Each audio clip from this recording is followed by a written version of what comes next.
This on my back is a laundry hamper backpack, and I'm going to tell you everything you need to know about it. This backpack held 2 large loads of laundry, which means it has a lot of space. This backpack also makes clothes easy to carry because it's hands-free with the backpack design. In my opinion, this backpack has great quality and has a stable bottom which keeps your clothes tidy. Here's a closer look of what the backpack looks like up close. Okay, let's take a look at the backpack. So on top, you have a pull string here, so you could adjust it just like so, like that.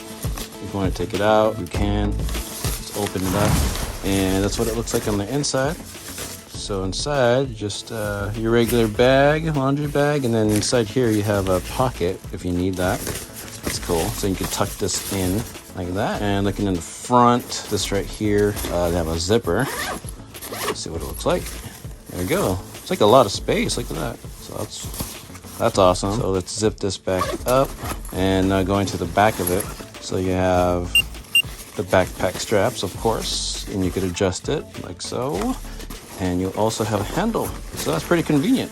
It's nice. Inside the box, they also give you a couple of hooks to hang on the wall. All you have to do is take out the paper on the back and stick them both on the wall. And now you have a hamper that's not on the ground. Whoa. If you don't like the wall option, they also provide you door hooks, which are way easier to install. Just hook both of them up on top of the door, and now you have a floating hamper on your door. Nice. As you can see, this backpack makes life easier. I believe everyone should have one. Thank you DYHair777 for sponsoring this item. If you want us to review your item, leave a comment below or email us at yesornoitemreviews.com.